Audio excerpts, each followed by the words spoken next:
J'ai eu à cœur de vous parler de ce qui trotte dans ma tête depuis quelques semaines. En fait, les prédications sont souvent le fruit de choses qui sont venues il y a des semaines et qui conduisent vers d'autres choses à chaque fois. Il y a tout un fil conducteur. Et ce matin, j'ai eu à cœur de vous parler du lieu secret. Alors nous allons lire dans Matthieu, chapitre 6, versets 1 à 6, en plein cœur du sermon sur la montagne.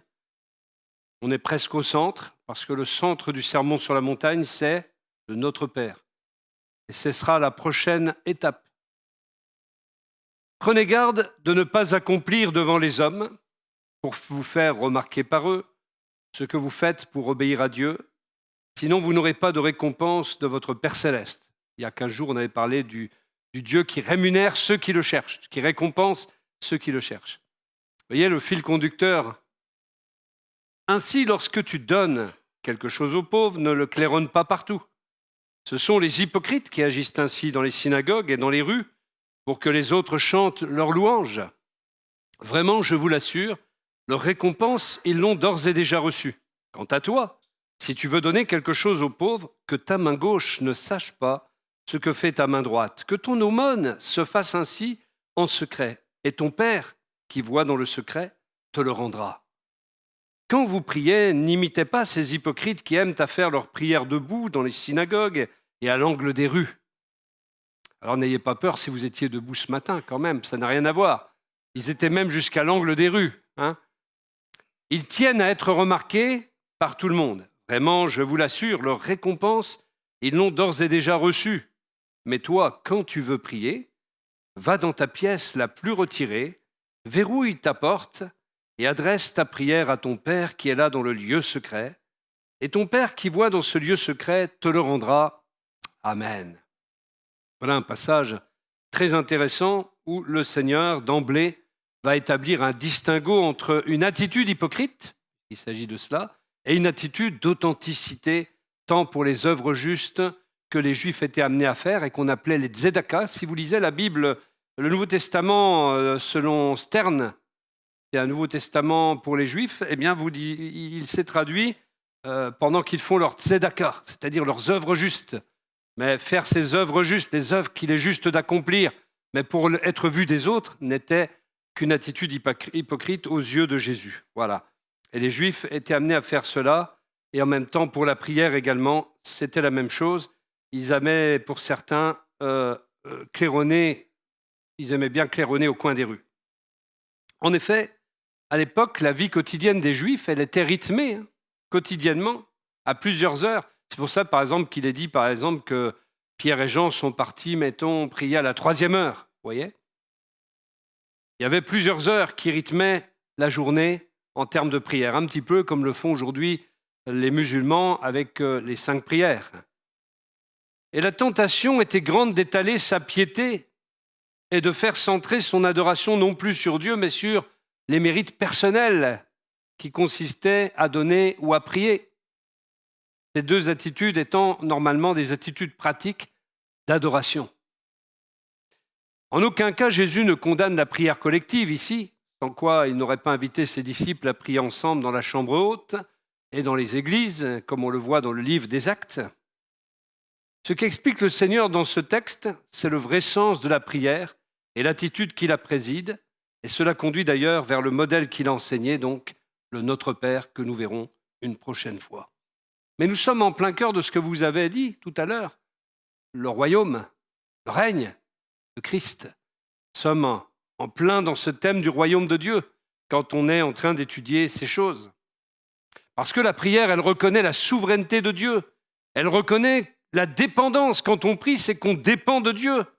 La vraie prière, la prière authentique, c'est celle qui réalise qu'elle dépend de Dieu, qu'on dépend de Dieu. Et c'est la soumission en même temps qui lui est due. On se soumet au roi du royaume auquel on appartient. Prier, c'est confesser que Dieu est Seigneur de notre vie, rien d'autre. Et le Seigneur montre que si on ne veille pas, eh bien, tant l'aumône que la prière peut être corrompue par le venin de l'orgueil, par le venin de la religiosité, par le venin de l'égoïsme, et on détourne la gloire qui est due à Dieu en la mettant sur nous-mêmes. C'est une des tentations qui arrive à tout le monde, attention. Ce n'est pas propre aux pharisiens, Ce n'est pas propre aux religieux. Cela peut venir aussi dans le cœur de quelqu'un qui se dit évangélique. Jésus indique donc un chemin sûr qui va préserver le croyant de toute illusion, de tout orgueil, de toute vanité. Il dit « Entre dans ta chambre et ferme la porte ». C'est ce que les puritains appelaient s'enfermer avec le Seigneur. Et c'était quelque chose à leurs yeux, puisqu'il s'agissait d'écouter la voix de Dieu, on va le voir. Et car c'est là où aucun œil humain ne va venir voir ce que nous sommes en train de faire. C'est là que nous sommes dans une solitude avec Dieu pour le chercher. D'où l'importance. Alors, je rappelle que nous avons un jeûne et prière tout à l'heure. Ça, c'est collectif. Ce n'est pas empêché par ce qui est écrit là. C'est autre chose, c'est une autre dimension de la vie de l'Église. Et l'Église se distingue totalement du monde religieux en ces choses-là. L'Église ne se réunit pas pour se distinguer soi-même. L'Église se réunit pour prier et converger vers la volonté de Dieu, en priant ensemble. Mais là, nous avons ce qui concernerait plutôt la préparation de tels moments. Car qu'est-ce qui prépare le moment de la prière collective, si ce n'est la prière personnelle? Si on cultive une vie de prière personnelle, c'est une véritable préparation pour la vie d'église, pour la vie de prière d'église, la prière collective. Et c'est une autre forme de prière que le culte collectif. Car vu que personne n'est avec nous, on se retrouve ici, là, devant Dieu, seul à seul, loin de l'agitation de la vie quotidienne. Le Seigneur connaît nos intentions véritables et il prépare la récompense, la rémunération, c'est ce qu'il nous dit, la récompense de celui qui le cherche. Comme nous l'avons vu il y a 15 jours, la récompense de celui qui le cherche. Alors la première chose qu'on distingue dans ce texte, c'est que le lieu secret, c'est un lieu privé. Bien que le lieu secret ne soit pas un endroit forcément physique, il peut l'être, et c'est même recommandé, car comme le dit la parole, ce peut être l'endroit le plus retiré de notre maison. Ça peut être un bureau, ça peut être une chambre, ça peut être une pièce, ça peut être dans un endroit de la nature, quand on est dans des pays où il fait plus chaud, bien entendu, parce que si vous allez dans la nature en ce moment pour prier, vous allez un petit peu vous refroidir. Mais en tout cas, c'est l'endroit où il nous plaît de rechercher Dieu. Un lieu confortable pour nous. Pourquoi ? Pour nous concentrer sur la prière, pour être à l'écoute du Saint-Esprit. C'était le cas de Jésus, c'était l'habitude de Jésus que de se retrouver dans un lieu à l'écart, un lieu retiré pour prier le Père et être en communion avec lui pour connaître sa volonté et agir conformément à cette volonté. On lit dans Matthieu chapitre 14, verset 23, qu'après avoir renvoyé les foules, il monta dans la montagne pour prier à l'écart. Le soir venu, il était là, seul. Cela nous indique cette volonté de Jésus et cette volonté du Père avec Jésus, par l'exemple de Jésus, de nous voir seuls avec lui. Seul à seul avec Dieu, seul à seul avec le Seigneur. Comme Moïse sur la montagne également fut seul. Luc 6, verset 12, en ces jours-là, Jésus s'en alla dans la montagne pour prier et il passa la nuit à prier Dieu. Je ne sais pas si vous avez en tout cas déjà essayé de passer une nuit à prier Dieu, mais c'est très riche. Ce n'est pas écrit dans la Bible comme ça pour faire beau, ce n'est pas de la décoration, ce n'est pas ornemental, c'est pour équiper le chrétien. Alors évidemment, il faut s'y préparer, il ne faut pas faire ça n'importe comment, il ne faut pas faire ça parce que ça nous traverse l'esprit, mais ça doit être quelque chose qu'on prépare dans sa volonté, dans son cœur. La fois où j'ai pu passer une nuit à prier Dieu, c'est arrivé. Je peux vous dire que le lendemain, le culte, c'était quelque chose. Parce que le Seigneur m'a montré, pendant que je priais la nuit, eh bien, toutes les personnes qui allaient s'avancer le matin au culte pour l'appel. Et il m'a donné une parole pour chacun. De sorte qu'à chaque fois qu'une personne arrivait à l'appel, j'avais déjà la parole pour lui répondre et pour lui donner de la part de Dieu. Il y avait des gens qui étaient secoués comme ça parce qu'ils ne s'y attendaient pas forcément. C'était une parole de révélation. Frères et sœurs, quand on passe une nuit à prier Dieu, ce n'est pas une perte de temps. Dieu ne permettra jamais que nous sacrifions un temps comme celui-là, le temps du précieux repos, pour ensuite ne rien faire avec nous. Celui qui consacrerait sa nuit, alors pas toutes les nuits, parce que sinon vous allez déjanter à un moment donné, mais celui qui consacrerait une nuit de prière au Seigneur ne va pas perdre son temps, il va voir des choses se passer. Il va lui-même progresser Et il va être en bénédiction à l'Église, il va être en bénédiction à quelqu'un, d'une manière ou d'une autre. En tout cas, Jésus était en bénédiction à tout un peuple, et plus encore jusqu'à nous, aujourd'hui. Il passa la nuit à prier Dieu. Luc 9, verset 28, ce sont quelques exemples. Or, environ 8 jours après ces paroles, Jésus prit avec lui Pierre, Jean et Jacques et monta sur la montagne pour prier. Voilà que cette fois-ci, Jésus franchit une autre étape, c'est d'amener dans son cercle intime de prière 3 de ses disciples. Voulons-nous être dans le cercle intime des disciples de Jésus, ceux qui prient, ceux qui sont en communion avec lui, ceux qui prient le Père avec lui, ceux qui sont en communion avec le Père? Est-ce que nous voulons monter à notre tour sur la montagne? J'aimais bien, moi, ce chant. Je veux monter sur la montagne, car c'est là que l'on est heureux, etc. C'est là que l'on rencontre Dieu, merci. Il est bon d'aller sur la montagne, de monter plus haut, de monter dans les dimensions dans lesquelles Dieu nous veut. Alors, chacun voit midi à sa porte aussi dans ce domaine-là. Chacun n'a pas les mêmes disponibilités.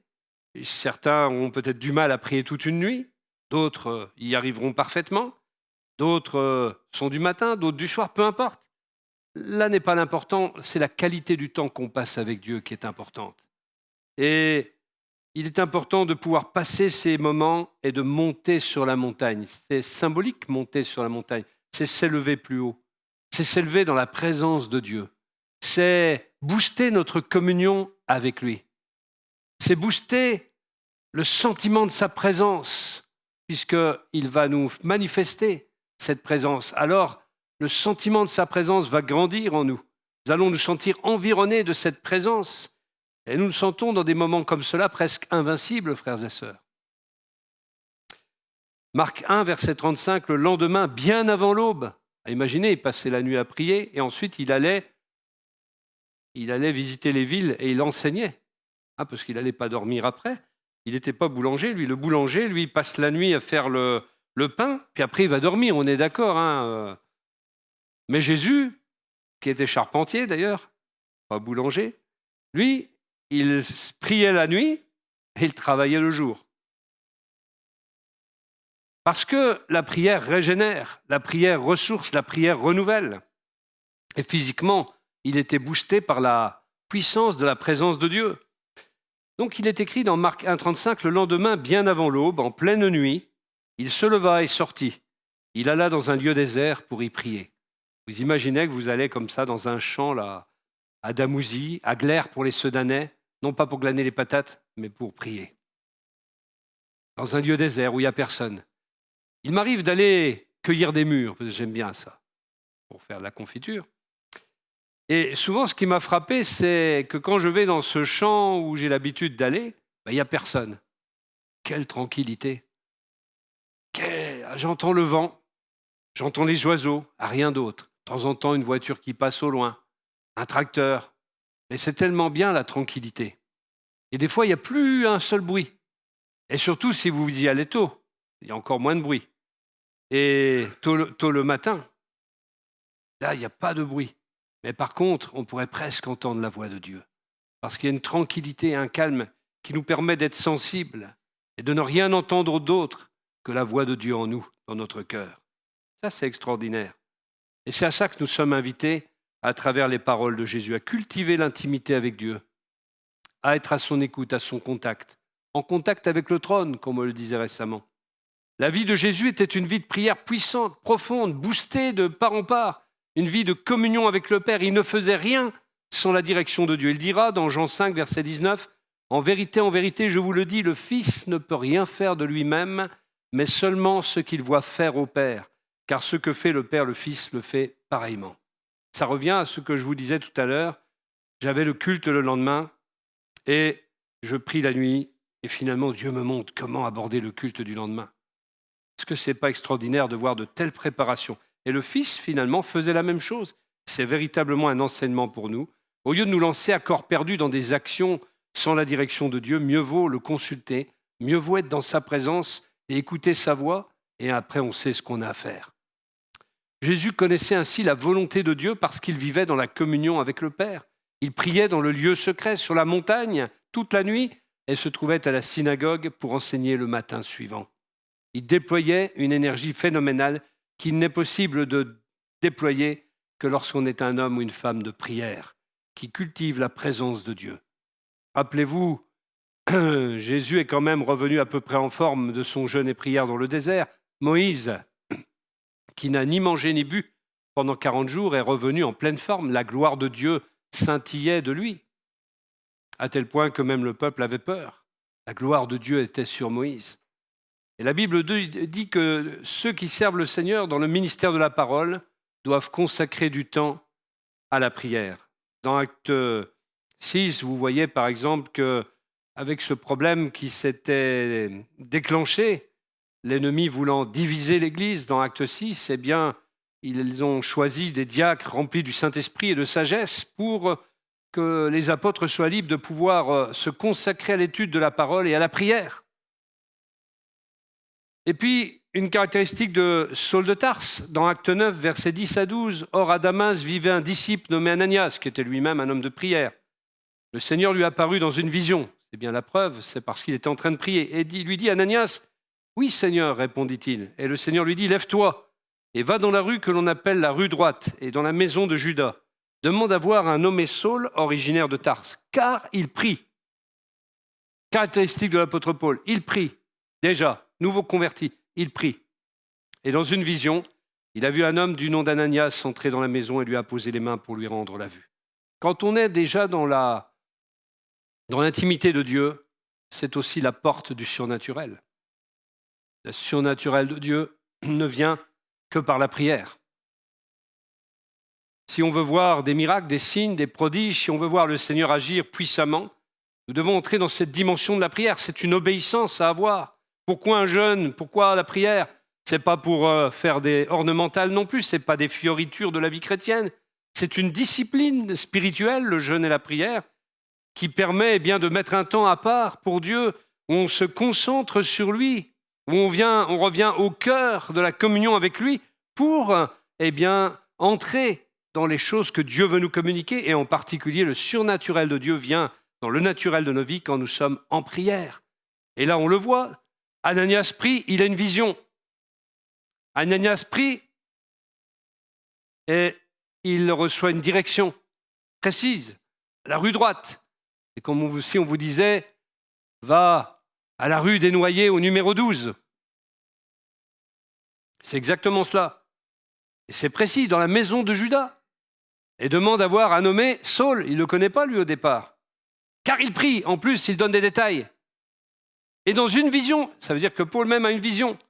Et il a vu un homme du nom d'Ananias, pas n'importe qui, c'était pas Pierre Dupont. Non, c'est Ananias. Tout est précis. Et il sait qu'il va devoir lui imposer les mains pour lui rendre la vue. Ça, c'est le surnaturel de Dieu qui entre dans le naturel de nos vies à travers la prière, à travers l'intimité avec Dieu. Et à peine venu au Seigneur Jésus, Paul est déjà en prière. Son habitude de prier est réelle.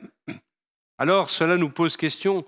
Quelqu'un dira, moi je suis nouveau converti, ou moi je ne suis pas converti depuis très longtemps, je ne sais pas prier. Saul de Tarse est en prière, il vient de se convertir. Avant, il faisait des prières de pharisiens, qui se croient meilleurs que les autres. Et là, il prie Dieu. Et parce qu'il prie authentiquement, il a une vision. La prière authentique, l'attitude authentique produit le surnaturel dans la vie des croyants. Et alors, ils sont serviteurs et servantes, au même titre que d'autres. Parce qu'Ananias n'est pas dit qu'il était prédicateur. Il n'est pas dit qu'Ananias était un ancien dans son église. Il n'est pas dit qu'Ananias était pasteur. Ananias, c'est un disciple. Un disciple nommé Ananias. Ça veut dire que n'importe lequel d'entre vous peut vivre la même chose. Elle peut même être en bénédiction à un serviteur de Dieu. Imaginez, le disciple nommé Ananias était en bénédiction au futur apôtre Paul. De l'attitude d'Ananias, de la prière d'Ananias, de sa vie de prière, a découlé un ministère qui va atteindre le monde entier de l'époque.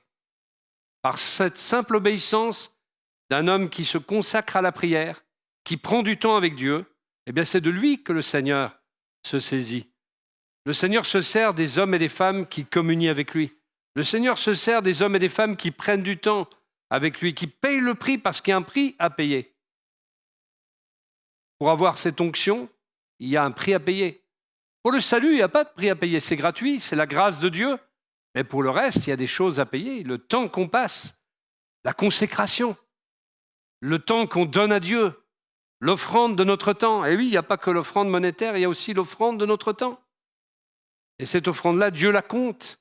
Et la Bible nous dit que c'est jamais en vain qu'on travaille pour le Seigneur. Jamais en vain. Et vous savez ce que ça veut dire, vain? Ça veut dire creux, en grec ou en hébreu. Ce qui est vide de sens, creux. Il n'y a jamais quelque chose de vide de sens dans ce qu'on fait pour le Seigneur. Il n'y a jamais rien de creux. Il n'y a jamais de néant. Tout ce qui est produit pour le Seigneur a une dimension d'éternité, une portée éternelle. La preuve, peut-être un jour vous allez distribuer, quelqu'un un jour a distribué sur un marché un tract, un traité biblique. Une personne a pris ce traité. Cette personne est allée à une réunion. Cette personne est devenue pasteur et missionnaire par la suite.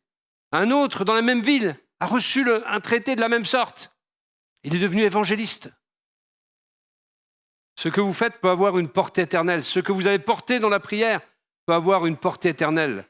Dès lors qu'on obéit au Seigneur, dès lors qu'on travaille pour lui, travaillant de plus en plus à l'œuvre du Seigneur, et ce ne sera jamais en vain. En tout cas, l'apôtre Paul a commencé par la vie de prière. Vous savez, aujourd'hui, on marche à l'envers dans l'Église d'aujourd'hui. Au 1er siècle, la première chose, on le voit ici à travers les textes, première chose qui était importante aux yeux des croyants, c'était la prière. Tout commence par la prière à la Pentecôte, acte 2. Ils sont réunis dans la chambre haute, tous ensemble dans le même lieu. Collectivement, ils prient, ils attendent, ils s'attendent à Dieu, ils attendent la réalisation de la promesse. Et plusieurs fois, vous les voyez dans acte 4 en train de prier. Vous le voyez ici, Paul en train de prier dans acte 9, et vous le voyez souvent au travers des épîtres dire « je prie ». Il donne ses sujets de prière en exemple dans ses épîtres. Et dans notre siècle, on est tellement pressé. Il nous faut un expresso spirituel. Il faut que tout soit instantané, mais ça ne marche pas comme ça avec Dieu. Ça marche comme ça avec le tiroir-caisse du supermarché du coin. Ça marche comme ça avec le distributeur de billets automatiques. Ça marche comme ça avec plein de choses, avec Internet et tout. Mais avec Dieu, ça ne marche pas comme ça. Il faut payer le prix. Et le prix, c'est du temps donné. C'est délaisser son portable, c'est délaisser ses petites activités, c'est délaisser ses petits hobbies pour donner du temps au Seigneur, sacrifier du temps au Seigneur. S'il n'y a pas de sacrifice, il n'y a pas de prix payé. C'est facile de dire j'ai fait un sacrifice si j'en ai pas fait un. Mais si je sacrifie mon temps, si je donne du temps au Seigneur, on lui permet d'œuvrer puissamment. L'Église est faible par manque de prière. Aujourd'hui, alors que dans le livre des Actes, vous voyez que la prière est quelque chose d'important, qui est cité dans Acte 2, verset 42, la persévérance dans les prières, toutes les formes de prière. Eh bien aujourd'hui, la réunion de prière, c'est le parent pauvre des églises évangéliques. Nous nous croyons parfois au-dessus de la mêlée, au-dessus des catholiques, au-dessus des protestants, mais le sommes-nous vraiment? Il y a peut-être certains catholiques qui passent plus de temps à prier que nous. Il y a peut-être d'autres dénominations qui passent plus de temps que nous à prier. Les églises évangéliques ont pour parent pauvre la réunion de prière. Nous le verrons tout à l'heure au jeûne et prière. Le pourcentage de présents déterminera, ou plutôt confirmera ce que je viens de dire. Acte 6, versets 3 et 4. C'est pourquoi, frères, choisissez parmi vous 7 hommes réputés dignes de confiance, remplis du Saint-Esprit et de sagesse. Nous les chargerons de ce travail. Cela nous permettra de nous consacrer à la prière et au service de l'enseignement. Voilà la priorité des apôtres. Cantique des Cantiques, chapitre 1, verset 4. Cette belle comparaison, cette belle image de la fiancée qu'est l'Église, au fond. Le roi m'a fait entrer dans ses appartements. Veux-tu entrer dans les appartements, c'est-à-dire dans les dimensions de la présence du roi, dans les dimensions de la présence du Seigneur, dans les dimensions de son intimité, de sa communion. Il y a aussi l'idée vraiment d'une intimité profonde avec Dieu qui est rendue possible par le fait d'être enfermé dans cette chambre physique, dans cette pièce physique, mais aussi intérieure finalement, où nous prenons le temps de prier. Et dans le lieu secret, nous avons conscience de ce qui est essentiel, de ce qui a de la valeur. Car Dieu parle, et quand on est dans sa présence, tout perd son importance. Tout devient fade. Toutes les choses du monde pâlissent, on le chante des fois. Vers Jésus, lève les yeux. Tu verras les choses pâlir peu à peu. Et oui, les choses du monde s'évanouissent devant l'éternité avec Dieu, devant la présence de Dieu. Et dans le lieu secret, eh bien, on est conscient de l'essentiel, de ce qui a de la valeur, parce que Dieu parle. Et il nous faut le laisser nous communiquer sa pensée. Paul disait, nous, les croyants, nous avons la pensée de Christ. Nous avons la pensée de Christ, et cette pensée est celle des hommes et des femmes qui prient. Pendant que d'autres ont des pensées charnelles, les hommes et les femmes qui prient le Seigneur, qui sont en communion avec lui, ont la pensée de Christ. Ils ont la pensée du Seigneur qui les anime. Certains me diront peut-être, par exemple, je manque de créativité dans l'œuvre de Dieu. Je n'imagine pas, je ne vois pas comment on peut avancer dans l'Église. Eh bien, prie et tu auras une vision. Comment avoir une vision pour l'activité qui est la nôtre, le service qui est la nôtre, si ce n'est en priant, en demandant au Seigneur sa direction. Et alors, on a de la créativité d'un seul coup. On a du dynamisme. Le dynamisme que l'on n'avait pas la seconde précédente, si nous prions, nous l'avons. Et dans le lieu secret, il se passe de telles choses.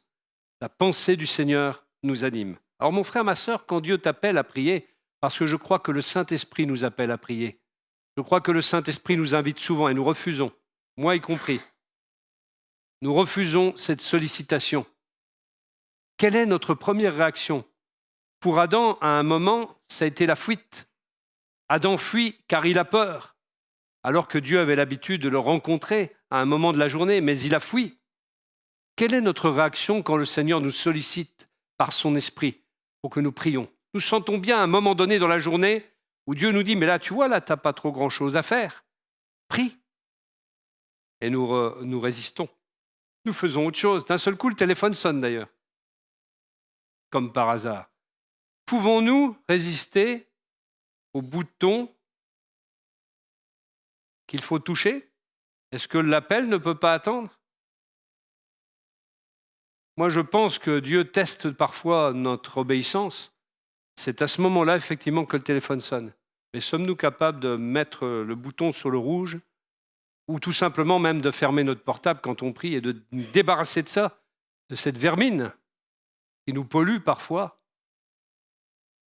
pour prier ? Parce que quand on prie, on prie. Moi, si je suis au culte, je n'ai pas de portable. Ou si je l'ai, il ne sonne pas. Là, il risque de sonner parce que j'ai oublié de le débrancher. Mais bon, ce n'est pas pour ça que je répondrai. Ça arrive que matériellement, on oublie de... Mais la pasteure Déborah, que vous connaissez, puisqu'elle est venue ici, a installé une nouvelle activité qui consiste à payer une amende quand le portable sonne dans l'église. Mais le problème, c'est qu'un jour, quand elle a mis ça en place, c'est le sien qui a sonné. Donc, elle a payé l'amende. Elle a montré l'exemple. Mais, frères et sœurs, il nous faut quand même bien comprendre que nous nous sommes trompés de priorité parfois. Alors, vous savez, le Seigneur revient. Nous nous approchons de jour en jour davantage du temps de sa venue. Nul ne connaît le jour ni l'heure d'ailleurs. Mais moi, je suis étonné qu'on passe plus de temps à se satisfaire soi-même qu'à satisfaire la volonté du Seigneur dans un temps où le retour de Christ est plus proche que jamais. Vous voyez les événements autour de vous, les événements mondiaux, les événements au Proche-Orient, tout ce qui se passe en géopolitique, vous le voyez comme tout le monde, vous l'interprétez comme vous voulez, mais en tout cas, une chose est sûre, c'est que tout se précipite. La vitesse de ce monde n'a jamais été aussi grande. Tout va vite. On a l'impression que le monde ne peut plus s'arrêter. Qui va l'arrêter ? À part le règne de Christ. Mais en tout cas, ça va vite parce qu'on converge vers un but. Même les astronomes, même les scientifiques qui travaillent sur le cosmos, tout ce qu'ils observent au niveau des grands télescopes qu'ils ont à leur disposition aujourd'hui nous montre que le monde converge vers un but. L'univers plus que le monde, l'univers converge vers un but. C'était la théorie formulée par un savant qui s'appelait Serge Tarasenko dans un livre qu'il a écrit, et qui est une thèse, et c'est un chrétien, et il disait « l'univers converge vers un but ». Tout converge. Toutes choses ont été créées pour un but, même le méchant pour le jour du jugement, dit la Bible. Alors, nous avons été créés pour adorer. Nous avons été créés pour adorer, être en communion avec notre Dieu. Alors, pourquoi fuyons-nous le temps de la présence de Dieu, le temps de la prière personnelle et voire même collectif? Si ce soir, je vous appelle à un beau concert avec Stéphane Kerry ou je ne sais pas qui, vous êtes encore bien capable de revenir, en grande majorité. Par contre, si ce soir, je vous dis, tiens, le Saint-Esprit m'a montré que finalement, non seulement on doit jeûner, prier à 12h30, mais ce soir à 8h. Et là, j'aurai beaucoup moins de monde que pour Stéphane Kerry. J'en suis persuadé. Je peux presque prendre les paris. Parce qu'entre ce que vous entendez et pour lequel vous dites Amen, parce que vous ne voulez pas me contrarier, moi, alors que c'est la parole de Dieu qui parle surtout, et ce que vous allez faire, il y a une grande frontière. Je ne parle pas de la généralité d'entre nous, mais chacun va se reconnaître. Amen. Vous n'avez pas entendu? Ah oui. Et oui, parfois ça pique un peu, mais il le faut. Parce qu'on est dans des temps où on ne doit pas entendre des choses qui nous démangent les oreilles, qui nous chatouillent les oreilles, mais des choses qui nous piquent les oreilles. Et la parole de Dieu, elle pique, elle est dure, elle n'est pas facile à écouter parce que c'est une parole qui nous parle de sacrifice, qui nous parle de prix à payer. C'est ça être un disciple. Être un disciple, ce n'est pas pour faire beau, c'est être à l'écoute du maître. C'est celui qui est assis, le disciple, pour écouter le maître parler. Alors écoutons le maître Jésus parler dans la prière. Quelle est notre première réaction? Est-elle celle d'Adam qui fuit ou bien nous précipitons-nous pour prier? Je sais qu'il y a des hommes et des femmes de prière par ici. Ça se sent, vous savez. Il y a une odeur même caractéristique de l'homme et de la femme qui prient. Avons-nous peur de nous retrouver seuls avec Dieu? C'est pourtant bon. Prier ainsi dans le lieu retiré n'est pas une perte de temps, frères et sœurs. Certains croiront qu'il parle à un mur, mais non. Vous ne parlez pas à un mur. Mais au contraire même, vous savez ce que vous faites en priant? Vous rachetez le temps. Vous rachetez le temps. Parce que Luther disait, avant de faire quelque chose, en gros, je schématise, je prie. Et après avoir fait même quelque chose d'autre, je prie.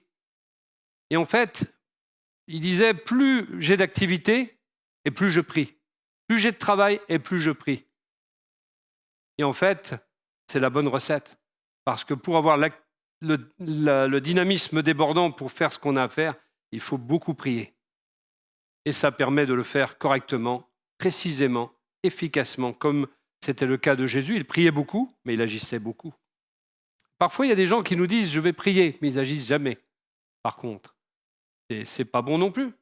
Prier doit nous déterminer à agir également. Il ne faut pas que la prière soit une excuse pour ne pas agir, mais nous devons prier avant l'action et agir après la prière. Prier rachète le temps. Dans tout ce qui est englobé dans la rédemption que Jésus a acquise à la croix pour nous, il y a même notre temps. Notre temps a été racheté. Alors participons au rachat de notre temps en priant et en l'utilisant pour la gloire de Dieu et pour l'extension de son royaume. On se retire dans un lieu à l'écart pour se remettre en question devant Dieu. Dans le lieu retiré, nous prenons en compte la pensée de notre Dieu. Nous nous humilions devant lui. C'est tout le message de 2 Chroniques 7,14. Si mon peuple sur qui est invoqué mon nom s'humilie, prie et me cherche, se détourne de ses mauvaises voies, c'est la repentance en action, eh bien ce peuple-là est béni et il bénit le pays. Et nous réalisons vite que nous devons être reconnaissants malgré nos incapacités et on commence alors à pouvoir compter les bienfaits de Dieu quand on est dans sa présence. Nous prenons conscience des préoccupations qui nous absorbent et qui deviennent même des inquiétudes inutiles, un piège qui ravage la foi et qui distille le doute. Prier dans le lieu secret nous donne de l'assurance aussi en Dieu. Quand on revient de son moment avec Dieu, on est comme invincible. C'est comme si on avait une armure. Quand les disciples ont prié, ils ont gagné en assurance et ils ont témoigné avec vivacité. Regardez quand ils ont été persécutés, Pierre et Jean, ils ont refusé de ne pas parler au nom du Seigneur. Alors l'Église a prié, ils ont été tous boostés. Ils ont eu de l'assurance et de la hardiesse. Plus ils priaient, plus ils avaient de l'assurance et de la hardiesse par le Saint-Esprit. La deuxième chose qu'est le lieu secret, en dehors d'un lieu physique, c'est une chambre intérieure. Une chambre intérieure. Verrouille ta porte et adresse ta prière à ton Père qui est là dans le lieu secret. Le lieu secret, c'est comme être un tabernacle de Dieu en esprit. Au-delà de la pièce physique, finalement, on peut dire sans se tromper que nous sommes invités dans une chambre intérieure où Dieu nous visite, à l'abri de tous les regards, une chambre intérieure où il communie avec nous. Et Dieu a toujours voulu tabernacler parmi les hommes, ces créatures qu'il aime intensément, et c'est cette invitation que Jésus va lancer à travers cette notion de lieu secret. Toute l'histoire des hommes, avec les autels qui ont été dressés par Jacob, par Moïse, par Josué, des autels, sont des lieux de communion. L'échelle de Jacob, un lieu de communion, un endroit bien précis où Dieu a frappé en quelque sorte pour frapper l'esprit de son serviteur, pour le marquer au niveau d'un des attributs de Dieu, au niveau de la présence de Dieu à tel moment, dans telle situation. Et Dieu marquant en même temps son identité en fer rouge dans le cœur de ce croyant. En même temps, avec Israël et le tabernacle qui avait été dressé, qui s'appelle tente de la rencontre. C'est le lieu où Dieu rencontrait son peuple, un sanctuaire central par rapport aux 12 tribus qui entouraient ce sanctuaire. Et c'est le sanctuaire, c'est le tabernacle, le temple de la rencontre centrale entre Dieu et son peuple. Et ensuite, il y aura le temple avec le lieu saint et le lieu très saint, qui étaient des indications de ce désir de Dieu de rencontrer sa créature d'une manière très proche. Et puis vient Jésus qui veut habiter en nous. Et nous devenons le temple du Saint-Esprit. Et dans cette chambre intérieure, nous sommes amenés à prendre davantage conscience de la présence de Dieu, de son onction sur nos vies, de son onction en nous, à être enseignés par lui. Et cela nous donne effectivement de la hardiesse et de l'assurance au-delà de nos limites humaines. En gros, nous devenons un tabernacle de Dieu en esprit. Ce que nous sommes, puisque la Bible dit que nous sommes le temple du Saint-Esprit, une habitation de Dieu en esprit. Et l'Église est un édifice spirituel qui s'élève tout doucement vers le ciel, montant de la terre vers le ciel. Et nous transportons la gloire de Dieu dans des vases de terre fragile, nous dit Paul. Et cette gloire, elle vient quand nous prions. Quand nous prions, il se passe quelque chose. Nous sommes appelés à vivre dans la gloire de la présence de Dieu, comme Moïse sur le mont Sinaï, comme Jésus sur le mont de la Transfiguration avec Pierre, Jacques et Jean. Et Dieu a bien des choses en réserve encore pour nous à ce sujet. Cette chambre intérieure va alors devenir un lieu de révision et de transformation intérieure et un lieu d'adoration. Notre vie est alors révisée dans sa présence, révisée dans le sens d'être restaurée, d'être changée, d'être libérée des erreurs même. En quelque sorte, quand nous sommes dans la présence de Dieu, dans ce lieu secret que nous cultivons avec le Seigneur, nous passons un réel contrôle technique, frères et sœurs. Et oui, face au scanner des yeux du Seigneur qui sondent toutes choses, notre vie est alors révisée à la lumière de Dieu. Et ces enfants ont donc le devoir de prier pour pouvoir passer ce saint contrôle technique. Et cela peut nous entraîner dans le jeûne. Qu'est-ce que c'est que le jeûne ? Eh bien, vous allez le voir si vous restez. On éteint le générateur naturel pour allumer le générateur spirituel, en quelque sorte, ce qui est sans limite dans ses ressources. Vous avez compris que vous ne pouvez pas manger, donc on ferme le générateur naturel de la chair pour ouvrir le générateur spirituel qui va nous ressourcer autrement. C'est ça le jeûne et la prière. Et là, Dieu peut nous transformer car il peut nous parler dans le calme et la confiance, la douceur et la tranquillité. Car ainsi parle le Seigneur Dieu, le Saint d'Israël, votre salut est dans la conversion et le repos, votre force est dans le calme et la confiance, mais vous ne le voulez pas. Ésaïe 30, verset 15. Voilà un verset bien connu. C'est dans le calme et la confiance qu'est notre repos. Mais parfois, on ne le veut pas. Vous voyez, cette phrase, elle est là, malheureusement. Mais vous ne voulez pas. Et vous savez, on pourrait étudier, il suffit de prendre une concordance et vous mettez dans la concordance mais vous ne le voulez pas ou vous ne l'avez pas voulu. Et ce terme de la volonté humaine revient souvent. C'est pour ça que nous sommes nés non de la volonté humaine, mais de la volonté de Dieu. C'est ça la nouvelle naissance. Elle est complètement contraire à la volonté humaine. C'est une naissance spirituelle. Et parfois, notre volonté s'oppose à celle de Dieu. Et alors que Dieu nous offre cette force qui est dans le calme, dans la confiance, dans la tranquillité, dans la dépendance de lui, dans ce temps que nous passons avec lui, eh bien, on ne le veut pas. Je ne veux pas. Non, je ne veux pas. C'est enfantin et c'est pour ça qu'on ne grandit pas. C'est un lieu aussi de transformation, le lieu secret, nous permettant de mieux le connaître, expérimenter la vie de Dieu, sa présence, sa puissance, ses interventions. Un lieu de transformation, nous sommes appelés à être transformés en l'image de Jésus-Christ. Romains 8 nous dit, en effet, les hommes livrés à eux-mêmes, c'est-à-dire les hommes qui vivent selon la chair, tendent vers ce qui est conforme à l'homme livré à lui-même, c'est-à-dire la chair. Mais ceux qui ont l'esprit tendent vers ce qui est conforme à l'esprit de Dieu. Car ce à quoi tend l'homme livré à lui-même mène à la mort, tandis que ce à quoi tend l'esprit conduit à la vie et à la paix. En effet, l'homme livré à lui-même, dans toutes ses tendances, n'est que haine de Dieu. Il ne se soumet pas à la loi de Dieu, car il ne le peut même pas. Les hommes livrés à eux-mêmes ne sauraient plaire à Dieu. Vous, au contraire, vous n'êtes pas livrés à vous-même, mais vous dépendez de l'Esprit, puisque l'Esprit de Dieu habite en vous. Si quelqu'un n'a pas l'Esprit du Christ, il ne lui appartient pas. Tout est clair dans ce passage. Ou bien nous sommes charnels, ou bien nous sommes spirituels. Celui qui cultive l'affection des choses spirituelles, l'affection du Saint-Esprit, l'affection de l'Esprit, va voir l'Esprit de Dieu l'habiter beaucoup plus pleinement. Certains vont être jaloux des autres. Ben, faites comme les autres, priez, cultivez la présence de Dieu. Attachez-vous aux choses d'en haut et non pas seulement aux choses terrestres. Donnez du temps à votre Seigneur, puisque vous dites Seigneur si facilement. Donnez-lui du temps. Que Seigneur devienne une réalité. Parce que c'est lui qui commande s'il est Seigneur. Et s'il vous invite à prier, pourquoi désobéissez-vous? En désobéissant, nous disons au Seigneur, tu n'es pas mon Seigneur. Voilà le message que nous envoyons. Et inconsciemment, parce que je suis sûr que des fois on ne le fait pas consciemment. Et c'est pour ça qu'il est bon d'être averti par la parole de Dieu de ces tendances que nous avons, parce qu'il est bien dit tendance dans ce texte. Et des fois on n'est pas conscient de ces tendances. Il y a encore parfois de l'hostilité en nous envers ce que Dieu veut pour nous. Alors, travaillons à cela, travaillons à notre salut avec crainte et tremblement. C'est exactement faire ça, tendre aux choses de l'esprit, aux choses spirituelles, nous attachant aux choses d'en haut et priant pour être délivrés, pour être libérés de ces tendances qui ne sont pas celles de Dieu. Dans la prière, et par la prière, le Seigneur est amené à nous transformer en l'image de son Fils, à sa ressemblance.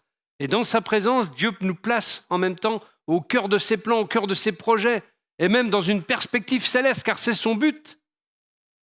Et par cette intimité, nous sommes amenés à voir fortifier les convictions de notre foi. Des fois, il y en a qui me disent « ma foi chancelle ». Eh bien, quand on prie, la foi, elle est au summum. Vous faites le plein d'énergie, c'est comme une voiture électrique où vous mettez la borne dans la prise dans la borne de recharge mobile, et puis vous avez l'énergie qui vient. Eh bien, si vous vous branchez pas à la source d'énergie, vous n'avez pas l'énergie pour avoir la foi inébranlable. Vous n'avez pas l'énergie pour même témoigner. Vous avez peut-être même honte ou une gêne parce que vous n'êtes pas habité, passionné par Dieu parce que vous ne vivez pas dans sa présence. Moi, je ne suis pas très passionné par le foot. Peut-être parce que je ne vais pas au foot. Peut-être parce que je ne suis jamais dans un stade. Avant, j'allais dans un stade de basket, j'étais passionné par le basket.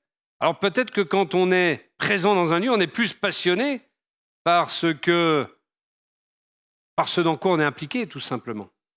Mais comment est-il possible que les chrétiens ne soient pas impliqués avec Dieu? Il y a un problème. Si nous ne sommes pas impliqués avec Dieu, c'est que nous sommes des religieux. C'est-à-dire que c'est une religion froide, mais nous ne cultivons pas la présence de Dieu. Donc nous n'avons pas l'énergie, le dynamisme, la force qui convient pour persévérer, puisque nous sommes étrangers à la vie de Dieu, finalement. Nous sommes étrangers à la prière. alors notre foi n'est pas convaincue. La foi, dit la parole de Dieu, est une façon de posséder ce qu'on espère. Et c'est un moyen d'être sûr des réalités qu'on ne voit pas. Mais si on ne cultive pas la foi, si on ne la muscle pas dans la prière, eh bien, on ne va pas pouvoir faire tout ça. Et de même, dans sa présence, Dieu a la possibilité de se rendre plus réel à nous par sa proximité. C'est ce qu'a fait le Seigneur avec Jacques, avec Pierre, avec Jean, sur le mont de la transfiguration. Il s'est rendu plus réel, plus tangible, je dirais. Ainsi que lors de la résurrection de la fille de Jaïrus, à laquelle ils ont participé. Il montrait ainsi son désir de les inviter dans son intimité, dans le cercle intime. Le lieu secret, cette chambre intérieure, va nous permettre d'être un lieu d'adoration. Nous adoptons alors le style de vie qui est l'adoration, la reconnaissance perpétuelle, celui qui ne fait que compter les bienfaits de Dieu. Au lieu de regarder tout ce qui est noir, tout ce qui ne va pas, le négatif, je suis toujours positif parce que je suis habité par la pensée de Dieu. Je suis habité par le Dieu tout-puissant qui règne. Il n'y a pas de négatif chez lui. Il n'y a que du positif. Et si je suis dans la présence de Dieu, il m'est impossible de parler négativement. Il m'est impossible de ne pas avoir un langage de foi. Parce qu'il existe un langage de foi, un langage de proclamation, un langage de vie même. Il y a proclamation, mais il y a la vie, comme le disait Sylvain. Et si je proclame une chose, c'est pour le vivre, c'est pas pour ne pas le vivre. Je ne proclame pas une chose pour faire le contraire. Et donc, quand je cultive la présence de Dieu, quand je vis dans le lieu secret, quand je suis dans le lieu secret, eh bien, je suis dans cette perspective, dans cette dimension où je peux, eh bien, ne pas avoir une seule pensée néfaste, une seule pensée négative. Parce que celui qui est rempli de Dieu on ne peut pas être rempli du Seigneur et avoir des pensées négatives. C'est impossible. Si j'ai des pensées négatives, c'est que je suis rempli de quoi? De moi-même, tout simplement. Mais dans la présence de Dieu, les pensées humaines s'en vont. Elles laissent place à la pensée de Dieu. Et nous avons tous besoin de penser positivement. Alors, je ne parle pas de la pensée positive prônée par certains avec une philosophie, je parle de la pensée de Dieu. Penser positivement de l'Église, c'est dire l'Église est en marche, l'Église est en action, l'Église y arrivera, l'Église va être boostée par le Seigneur. Celui qui veut être défaitiste dira, bon, je ne vais voir que ceux qui ne sont pas là. Ce matin, je peux voir tous ceux qui ne seront pas là tout à l'heure au jeûne et prière, ou bien je peux voir tous ceux qui seront là. Qu'est-ce qui m'intéresse à votre avis? Et qu'est-ce qui m'intéresse aussi? Que ceux qui ne sont pas là deviennent des gens qui seront là. Parce qu'il ne faut pas les oublier quand même. Vous êtes d'accord? Donc, et comment on fait ça? Par la prière. Il y a un moment où il faut que le Seigneur contraigne par son esprit quelqu'un. Et comment? Si nous prions pour les gens, ils vont être contraints par le Saint-Esprit d'entrer dans l'obéissance. Et s'ils n'obéissent pas, ils seront recalés, ils iront dans la lagune au lieu d'aller dans le fleuve. Et dans la lagune, ça pue. C'est tous les déchets qui ne sont pas recyclés. Si vous avez le choix entre le fleuve de vie et la lagune, Ézéchiel 47, relisez le passage. Il y a deux choix, ou la lagune, ou le fleuve de vie. Un lieu d'adoration, parce que c'est un style de vie, l'adoration, et ça découle d'une authenticité voulue par Dieu, et que souligne ici Jésus, et que même certains rabbins de l'époque souhaitaient voir chez les pharisiens. C'était un sujet de préoccupation pour les rabbins les plus honnêtes. Quand ils voyaient certains prier hypocritement, c'était un de leurs sujets de ne pas que les rabbins de l'époque ne tombent pas dans la tentation de ces choses-là. Certains ont écrit à ce sujet, on a encore les écrits rabbiniques de ce temps-là. C'est aussi donc un lieu d'intimité, de ressourcement, de puissance. C'est dans cette intimité que Moïse s'est forgé une stature spirituelle et nous sommes appelés à avoir une stature spirituelle forte, celle de Christ. Il s'agit d'une relation intime, il s'agit d'une relation unique, une relation spéciale que nous devons cultiver avec le Seigneur. Le psaume 25, verset 14 nous dit « Le secret de l'Éternel est pour ceux qui le craignent, pour leur faire connaître son alliance. » Pour connaître les secrets de Dieu, il faut prier. Pour être dans le secret de Dieu, il faut cultiver l'intimité avec lui. Moi, je ne cultive pas je ne dis pas ce qui me concerne à n'importe qui. Je dis ce qui me concerne, je confierai des choses intimes seulement à quelqu'un que je connais bien, en qui j'ai confiance. Et c'est pareil avec le Seigneur. S'il ne peut pas nous faire confiance, il ne nous confiera rien. Mais quand nous prions, quand nous prenons du temps pour lui, nous montrons au Seigneur qu'il peut nous faire confiance. Éphésiens 6,10, Paul disait pour conclure, devenez des chrétiens forts. non par vous-même, mais en puisant vos forces dans les ressources infinies de la puissance du Seigneur. C'est dans la communion avec lui que vous trouverez votre énergie.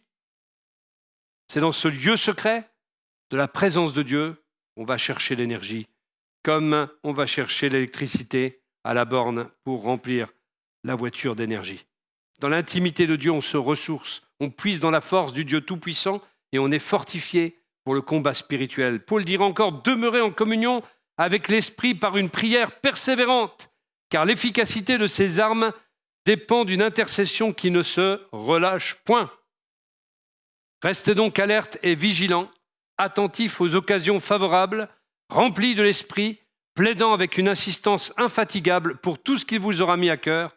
Occupez vos veilles à crier à Dieu, à intercéder pour ses serviteurs.